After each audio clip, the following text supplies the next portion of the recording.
Hello students, my name is Vaishali Grover. Welcome to my channel crest achievers. तो आज हम शुरू करने वाले हैं टिप्स एंड ट्रिक्स। कौन से टॉपिक की? Biodiversity and conservation. तो बायोडायवर्सिटी क्या है? Distribution of plant and animal on the earth surface. और कंजर्वेशन आपको पता ही है कि उन प्लांट और एनिमल स्पीशीज को प्रोटेक्ट करना है, मतलब उनका लॉस किस रीजन से हो सकता है या क्यों हुआ है और हम उनको अभी और फ्यूचर में कैसे प्रोटेक्ट कर सकते हैं। तो ये सब चीजें हम पढ़ेंगे इस चैप्टर में। तो जल्दी से शुरू करते हैं। Biodiversity. Biodiversity means distribution of plant and animal on the earth surface. तो टोटल जितनी भी प्लांट और एनिमल स्पीशीज है तो उसमें से अप्रोक्सीमेटली जो 70% है वो है एनिमल स्पीशीज और प्लांट्स है 22% स्पीशीज। लेकिन उन जो 70% एनिमल स्पीशीज है उनमें से भी हर 10 में से 7 जो है वो इंसेक्ट है, क्योंकि एक इंसेक्ट एक बार में 100 एग दे देता है और उससे भी ज्यादा। तो इंसेक्ट्स की जो पॉपुलेशन है वो बहुत ज्यादा है। लेकिन हमें प्लांट स्पीशीज को भी प्रोटेक्ट करना है और एनिमल स्पीशीज को भी। हम प्रॉपर कैलकुलेट तो नहीं कर सकते हैं क्योंकि कम या ज्यादा होती रहती है number of species, but Robert मे ने एक ग्लोबल स्पीशीज का एक कैलकुलेशन निकाला था और वो था अप्रोक्सीमेट 7 मिलियन के आसपास। यदि हम बायोडायवर्सिटी की बात करें तो बायोडायवर्सिटी जेनेटिकली लेवल पर भी हो सकती है, स्पीशीज लेवल पर भी और इकोलॉजिकल लेवल पे भी। जैसे अभी समर का सीजन है तो मैंगो कितने तरह के मैंगो है ना, तो different varieties of mango, 1000 varieties of mango. तो वो क्या है? Genetic diversity. ऐसे ही 50,000 strains of rice, basmati rice, बहुत तरह के राइस आते हैं, तो 50,000 स्ट्रेन्स ऑफ राइस वो भी किसमें आ जाएगी? Genetic biodiversity. यदि हम एक और एग्जांपल लेते हैं जो मैंने लिख भी दिया है यहाँ पे, Rauwolfia vomitoria show variation in potency of a chemical reserpine. तो इसको आपको याद करना है। ये आपको टिप्स एंड ट्रिक्स जो मैंने बोर्ड पे लिखी है, पूरा चैप्टर मैंने बोर्ड्स पे ट्राई किया है कि आपके लिए पूरा का पूरा चैप्टर मैं मेन पॉइंट्स यहाँ पे राइट कर दूं और आपको ये बोर्ड में तो हेल्प करेंगे लेकिन उसके साथ साथ नीट में भी हेल्प करेंगे। तो ये आपको लर्न करना है। इसको मैं अंडरलाइन कर देती हूँ, स्टार लगा देती हूँ ताकि आपको याद रहे कि ये इंपॉर्टेंट पॉइंट है और मुझे याद करना है। नाम क्या है? राउवोल्फिया वोमिटोरिया, ठीक है ना। फिर आते हैं हम स्पीशीज डाइवर्सिटी पे। Species diversity for example Western Ghat जो है वहां पे एम्फीबियन स्पीशीज ज्यादा है कंपेयर टू ईस्टर्न घाट के, तो इस तरह से हम कंपेयर कर सकते हैं। इकोलॉजिकल डाइवर्सिटी में आप डेजर्ट ले सकते हैं, कोरल रीफ, मतलब एनवायरमेंट से रिलेटेड जो भी डाइवर्सिटी है, डिस्ट्रीब्यूशन है, वो सारी किसमें आ जाएंगी? इकोलॉजिकल में। यदि हम पैटर्न्स की बात करें तो बायोडायवर्सिटी जो है इक्वेटर से यदि हम पोल की तरफ जाते हैं तो नंबर ऑफ स्पीशीज क्या होनी चाहिए? बताओ जल्दी से, क्या होनी चाहिए? कम या ज्यादा? ऑब्वियस है कम होगी। जैसे जैसे हम इक्वेटर से पोल की तरफ जाते हैं तो नंबर ऑफ स्पीशीज कम होती जाती है। हमने ऑर्गेनिज्म एंड पॉपुलेशन वाले चैप्टर में भी पढ़ा था ट्रॉपिकल और टेम्परेट एरिया। तो कहाँ नंबर ऑफ स्पीशीज ज्यादा होती है? ट्रॉपिकल एरिया में। क्यों होती है? क्योंकि वहां पे सनलाइट ज्यादा पड़ती है, प्रोडक्टिविटी ज्यादा होती है, फोटोसिंथेसिस ज्यादा होती है, तो वहां पर क्या होगा? पॉपुलेशन भी ज्यादा होगी ना। तो जहां पर खाना है, रहना है, तो वहां तो पॉपुलेशन ज्यादा होगी ना। तो इसीलिए इक्वेटर से यदि हम पोल की तरफ जाएंगे तो डिक्रीज होगा, लेकिन पोल से यदि हम इक्वेटर की तरफ जाते हैं तो इक्वेटर पे नंबर ऑफ पॉपुलेशन जो है वो ज्यादा होती है। ट्रॉपिकल रेन फॉरेस्ट, वहां पर भी इनको हम लंग्स ऑफ द प्लेनेट भी बोलते हैं। नंबर ऑफ स्पीशीज सबसे ज्यादा है, मतलब ग्रेटेस्ट बायोडायवर्सिटी आप कह सकते हो कि वहां पे है। वो अलग बात है, धीरे धीरे पहले से वहां पे भी कम हो गई है, लेकिन सबसे ज्यादा जो स्पीशीज है वो वहां पर हमें मिलती है ट्रॉपिकल रेन फॉरेस्ट में। रीजन वही है कि वो वहां पे सीजनल चेंजेस कम होते हैं। तो सीजनल चेंजेस जहां पे कम होंगे तो एक एनवायरमेंट कैसा होता है? प्रेडिक्टेबल सा होता है और वहां पे प्रोडक्टिविटी ज्यादा है। फिर आता है हमारा species area relationship. Species area relationship मतलब इसको एक साइंटिस्ट है, ये इकोलॉजिस्ट है, एवी हम्बोल्ट, उन्होंने एक बताया कि स्पीशीज एरिया के बीच में क्या रिलेशनशिप होता है। यहाँ पे मैंने छोटा सा ग्राफ बना दिया है, आपको यदि दिखाई दे रहा है तो एरिया और स्पीशीज रिचनेस के बीच में ग्राफ जो है वो रेक्टेंगुलर हाइपरबोला है। यहाँ पर एस जो है स्पीशीज है, A4 जो है वो एरिया है। जेड की वैल्यू होती है 0.1 से लेकर 0.2 टैक्सोनॉमिकल जो ग्रुप है उनके लिए है, ये एक एवरेज वैल्यू निकाली है। तो हमबोल्ट ने क्या बोला कि जैसे जैसे स्पीशीज एरिया इंक्रीज होता है तो स्पीशीज रिचनेस भी इंक्रीज होती है, but up to a limit. मतलब ऐसा नहीं कि एरिया बढ़ता जाएगा तो नंबर ऑफ स्पीशीज बढ़ेंगे, लेकिन अप टू अ लिमिट, एक लिमिट पर आकर वो कम भी हो जाएंगे, रुक जाएंगे। Within a region species richness increase with increasing explored area but up to a limit. ये बहुत इंपॉर्टेंट क्वेश्चन है आपका बोर्ड के हिसाब से, इसको याद करना है। तो मैं यहाँ पर इंपॉर्टेंट लिख देती हूँ, स्टार भी लगा देती हूँ। क्लियर हो गया? बायोडाइवर्सिटी लॉस, ये तो आपको आता ही होगा है ना, कि बायोडाइवर्सिटी लॉस के क्या क्या रीजन हो सकते हैं, बताओ क्या रीजन हो सकता है। यदि आप रोड के किनारे आप देखो बहुत सारे प्लांट्स लगे होते हैं, यदि उन प्लांट्स को हटा दिया जाए तो बहुत सारे प्लांट्स के नीचे बहुत सारे एनिमल्स, छोटे छोटे माइक्रो ऑर्गेनिज्म, छोटे छोटे माइक्रोब्स, मतलब छोटे छोटे एनिमल्स जो होते हैं वो भी सरवाइव करते हैं, उनकी बहुत सारी स्पीशीज है। तो जब हम ऐसा कुछ करते हैं तो हैबिटेट लॉस तो होता है, लेकिन उसके साथ साथ नंबर ऑफ प्लांट और एनिमल स्पीशीज भी खत्म हो रही है। तो हैबिटेट लॉस एंड फ्रेगमेंटेशन हो सकता है एक रीजन। इसका मेन रीजन क्या हुआ? Urbanisation, industrialisation. जितनी ज्यादा इंडस्ट्रीज बनेंगी, जितना ज्यादा अर्बेनाइजेशन होगा, उतना ही ज्यादा हैबिटेट लॉस बढ़ेगा, और हैबिटेट लॉस बढ़ेगा तो सबसे ज्यादा इफेक्ट किसका हुआ? बायोडाइवर्सिटी का। फिर आते हैं ओवर एक्सप्लॉयटेशन, हंटिंग, है ना, ग्रीड, मेनली तो इमेंस ग्रीड, जो वैसे तो बैन है, बट ओवर एक्सप्लॉयटेशन के कारण भी कुछ स्पीशीज जो है वो एक्सटिंक्ट लेवल पर आ गई हैं। जैसे यहाँ पर मैंने नाम लिखा है डोडो, स्टेलर सिकाओ, 3 टाइगर की स्पीशीज है, और क्वेगा। ये आपको नाम याद करने हैं, ये आपका नीट का क्वेश्चन भी है, तो इस पे भी स्टार लगा देती हूँ मैं। फिर आता है एलियन स्पीशीज इन्वेजन, ये भी एक बायोडाइवर्सिटी लॉस का रीजन है। एलियन स्पीशीज इन्वेजन मतलब बाहर से कोई स्पीशीज को आप अपने एरिया में इंट्रोड्यूस कर रहे हो। अब वहां पे उसका प्रेडेटर तो है नहीं, तो होगा क्या कि वो आसपास की जो लोकल स्पीशीज है उनके लिए एक लॉस का एक इंडिकेटर हो गया। जैसे हमने वहां पढ़ा था रिप्रोडक्शन में, आपको याद हो तो फर्स्ट चैप्टर में terror of Bengal, water hyacinth. तो वोटर हाइसिंथ क्या था कि एक मोस्ट इन्वेसिव वीड थी वो एक तरह से, कि जिसको बंगाल से इंट्रोड्यूस किया गया था, लेकिन क्योंकि वहां पर प्रेडेटर नहीं था तो नंबर ऑफ जो वीड है वो बढ़ती चली गई वहां पे। तो उसका मेन प्रॉब्लम जो थी, मेन जो लॉस था वो किसको हुआ? एक्वेटिक फिश को, एक्वेटिक ऑर्गेनिजम्स को, ठीक है ना। तो इसी तरह एक और है एलियन स्पीशीज इन्वेजन का मतलब है कि बाहर से आप कोई स्पीशीज को ला रहे हो, अपने एरिया में इंट्रोड्यूस कर रहे हो, क्योंकि वहां पे उसका कोई प्रेडेटर नहीं है, तो वहां पे वो जो इंडिजीनियस स्पीशीज है, जो लोकल स्पीशीज है, उनके लिए वो हार्मफुल हो सकती है। हमेशा ऐसा नहीं होता, बट चांसेस हो सकते हैं।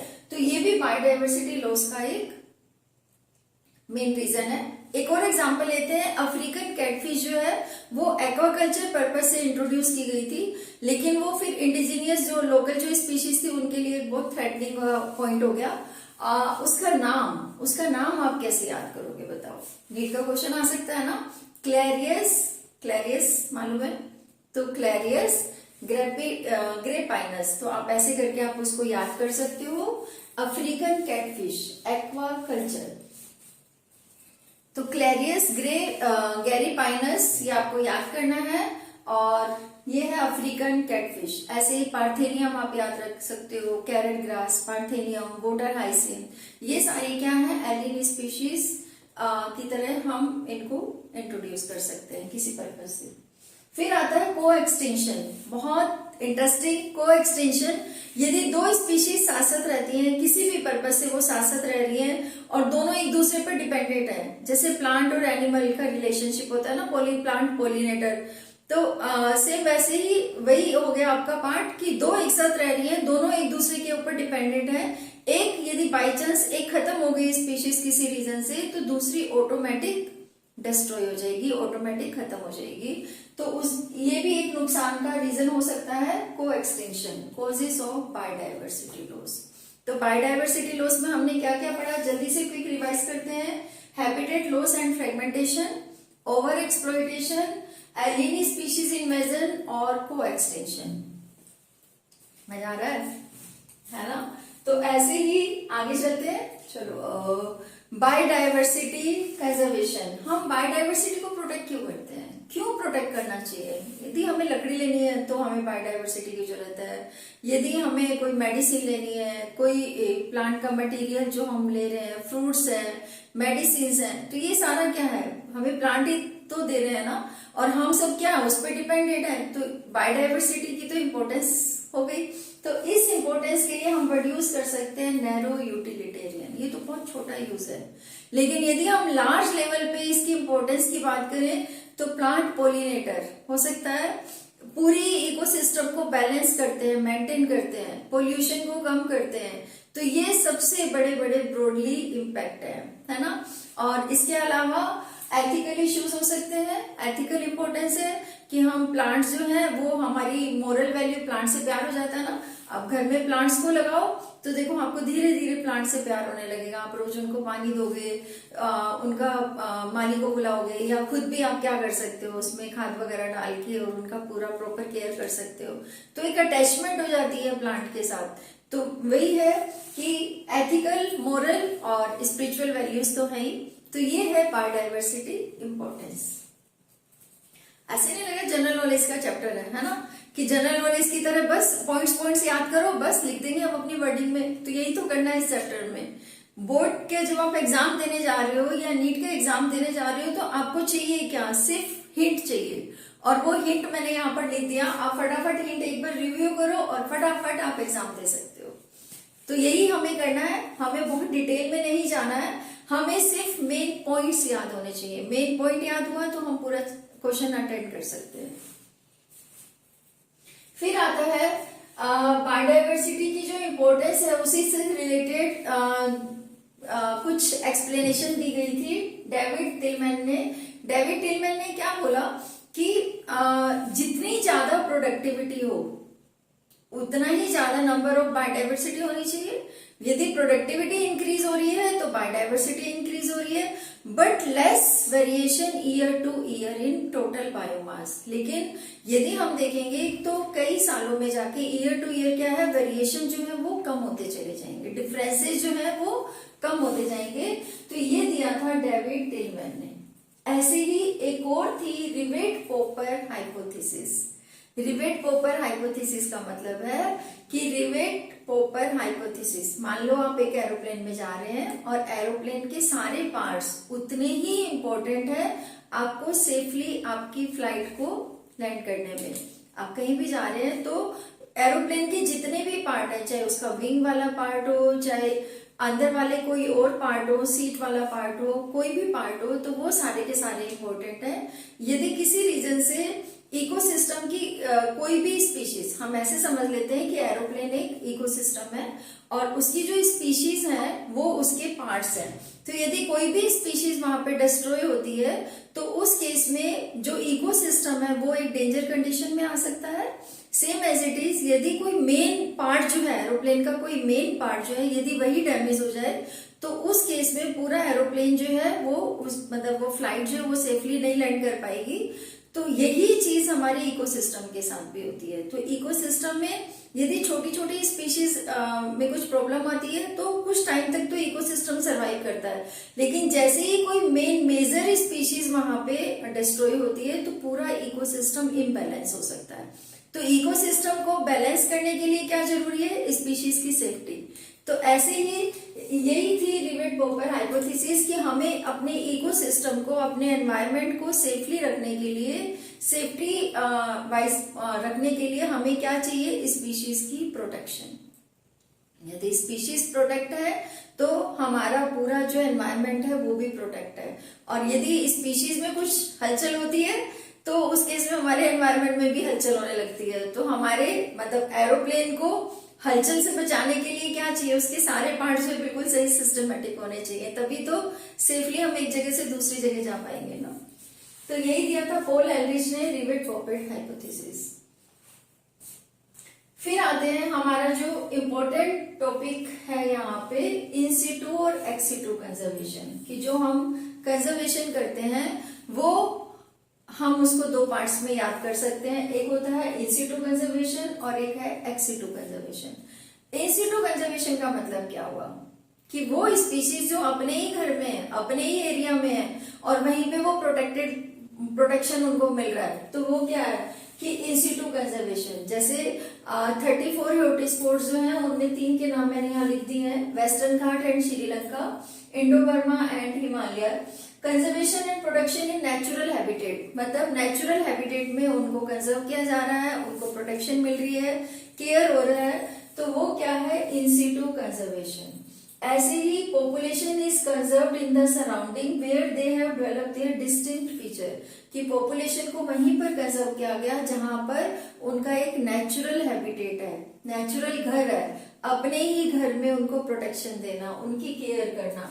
जैसे फॉर एग्जांपल सेक्रेड ग्रूव्स इसी का एक पार्ट है, हॉट स्पॉट्स भी इन सिटू कंजर्वेशन का पार्ट है, तो मैं यहाँ पे भी इसको इम्पोर्टेंट लिख कर देती हूँ। ये इसी का पार्ट है प्लस ये वाला भी इसी का पार्ट है। तो सेक्रेड ग्रूव्स क्या होते हैं, फॉरेस्ट एरिया पे आप जैसे जैसे जाओ तो वहां पे वर्शिप वाले पैचेस मिलते हैं, तो वही है खासी and Janata hills of Meghalaya. ये भी नीट का क्वेश्चन है, बट बोर्ड में भी तो आ सकता है कि सेक्रेड ग्रूव्स क्या होते हैं, उनके नाम वो सब आपको बताने हैं। अरवली हिल्स इन राजस्थान, वेस्टर्न घाट रीजन इन कर्नाटका और सरगुजा, चंदा और बस्तर रीजन इन मध्य प्रदेश। ये सेक्रेड ग्रूव्स के एग्जांपल्स हैं, ये आप याद कर सकते हो। अदरवाइज आप डेफिनेशन और एक एग्जांपल तो याद कर ही सकते हैं।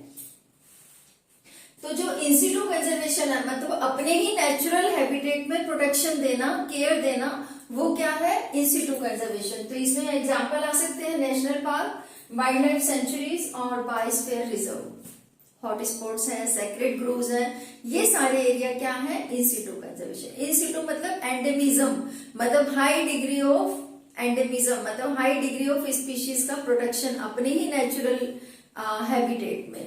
लेकिन एक्स सिटू कंजर्वेशन क्या है भाई, अपने घर में तो हम सब रहते हैं ना, लेकिन बाहर से किसी स्पीशीज को लाया जाए और उसको वैसा ही एनवायरनमेंट दिया जाए, है ना, तो जिसमें वो बड़े अच्छे से खुश रहे, अच्छा अच्छा खाना खाने को मिले, फले फूले, है ना। तो इसका मतलब क्या हुआ कि बाहर से हमने किसी स्पीशीज को इंट्रोड्यूस किया, मतलब उसके अपने घर से तो उसको निकाल दिया ना, उसके अपने घर में नहीं, मतलब वहां से उसको हमने अपने घर में लाया और उसको वैसा ही कंडीशन प्रोवाइड किया जैसा उसका नेचुरल हैबिटेट है, तो उसको हम क्या बोलते हैं एक्स सिटू कंजर्वेशन। तो एक्स सिटू कंजर्वेशन क्या है, conservation of selected threatened plant and animal species, मतलब जो बिल्कुल खत्म होने के लेवल पर है उन स्पीशीज को आउटसाइड देयर नेचुरल हैबिटेट, उनके नेचुरल हैबिटेट से बाहर की तरफ उनको निकालना है, उनको रखना है, उनको प्रोटेक्शन देनी है, केयर करनी है, यही है एक्स सिटू कंजर्वेशन। तो population is conserved under simulated condition that closely resemble there natural habitat. इसका मतलब कि नेचुरल जो उनका नेचुरल हैबिटेट है उससे closely related simulated condition provide करनी है, ताकि उनको लगे कि वो उनका अपना ही घर है, अपने घर जैसी कंडीशन वहां पे प्रोवाइड करनी है, और ये है ex situ conservation. Example botanical garden, gene bank, wild life safari, ये इसके एग्जाम्पल है। आपका ये बहुत बहुत वेरी वेरी इंपॉर्टेंट क्वेश्चन है, डिफरेंस मोस्टली आ जाता है और डिफरेंस में आप फिर गलत लिख देते हो।